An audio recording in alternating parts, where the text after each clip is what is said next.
और बड़ी खबर, भारत की डिजिटल स्ट्राइक से चीन पर चोट लगी है। अब तक चीन को 1 लाख करोड़ से ज्यादा का नुकसान हो चुका है। चीन पर भारत की एक और डिजिटल स्ट्राइक, जिसके बाद भारत ने 118 और चाइनीज ऐप बैन कर दिए। पबजी समेत 118 चाइनीज ऐप भारत ने बैन किए हैं और अब तक चीन के 224 एप्लीकेशंस बैन किए जा चुके हैं और इसकी वजह से चीन को 1 लाख करोड़ से ज्यादा का नुकसान हुआ है। जिनपिंग की नीयत में खोट, डिजिटल स्ट्राइक के जरिए चीन पर जबरदस्त चोट। एलएसी का गुस्सा चाइनीज ऐप पर कहर बनकर टूटा। भारत चीन टकराव के बीच अब तक 224 चाइनीज ऐप पर पाबंदी। चाइनीज ऐप्स पर एक बार फिर मोदी सरकार ने जबरदस्त अटैक किया और फेमस गेमिंग साइट पबजी का खेल एक झटके में ही खत्म कर दिया। पबजी समेत 118 मोबाइल ऐप राष्ट्रीय सुरक्षा और संप्रभुता के लिए गंभीर खतरा बन गई थी। इससे पहले जून में भारत ने टिकटॉक समेत 59 चीनी ऐप पर बैन लगाया था। जुलाई में भी 47 चाइनीज ऐप हिंदुस्तान में धराशायी हुए। इस तरह अब तक चीन से जुड़ी 224 मोबाइल ऐप हिंदुस्तान में इतिहास बन चुकी हैं।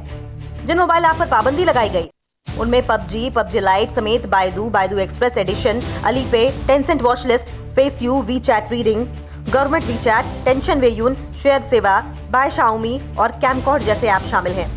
इन चाइनीज ऐप के भारत में बड़ी तादाद में यूजर्स थे। कई भारतीय युवाओं को तो 5 करोड़ यूजर्स वाली गेमिंग ऐप पबजी की एक तरह से लत लगी हुई है। चीन ये खुद मान चुका है कि 59 ऐप पर बैन से उससे 45,000 करोड़ रुपए का नुकसान हुआ था।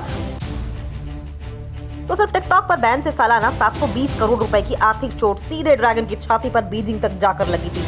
ऐसे में ये चीन को दो टूक संदेश है कि हिंदुस्तान किसी भी दबाव में झुकने वाला नहीं है। अगर देश की संप्रभुता, सुरक्षा पर किसी भी तरह का खतरा आएगा तो हिंदुस्तान ड्रैगन की गर्दन मरोड़ने में वक्त नहीं लगाएगा, चाहे टेंशन सरहद पर हो या फिर साइबर वर्ल्ड में।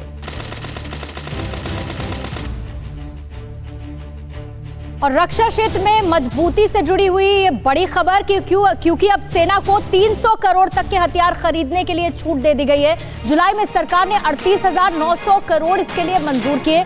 38,900 करोड़ से 33 नए विमान भारत ले लेगा। इस साल 39,000 करोड़ के इक्विपमेंट्स भी भारत में आ जाएंगे और 2020-21 में 15,000 करोड़ डिफेंस एक्सपोर्ट का टारगेट रखा गया है। रक्षा क्षेत्र में मजबूती के लिहाज से ये बहुत बड़ा कदम है।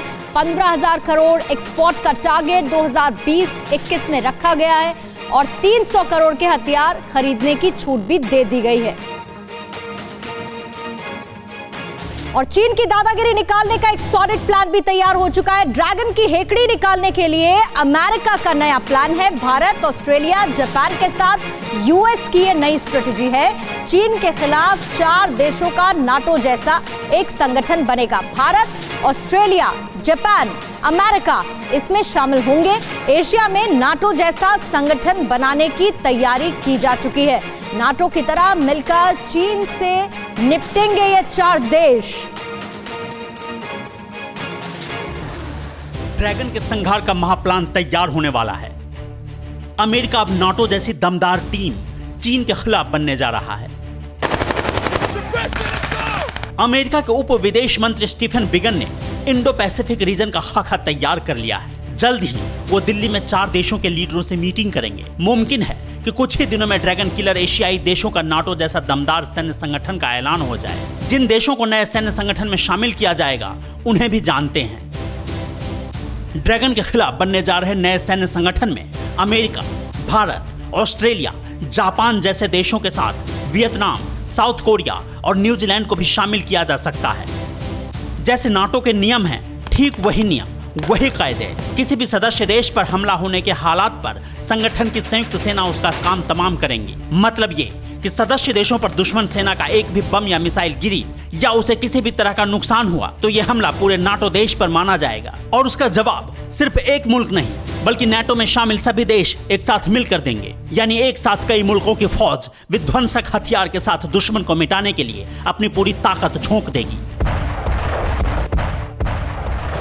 मतलब साफ है कि अगर चीन ने भारत से भिड़ने की भूल की या फिर साउथ चाइना सी में अमेरिका के खिलाफ छोटी सी कार्रवाई की तो उसका अंजाम बेहद खौफनाक होगा। चीन को तबाह करने के लिए विनाशक हथियार के साथ दमदार फौज उतार दी जाएगी। अगर ऐसा हुआ तो यकीन मानिए चीन का खात्मा तय है।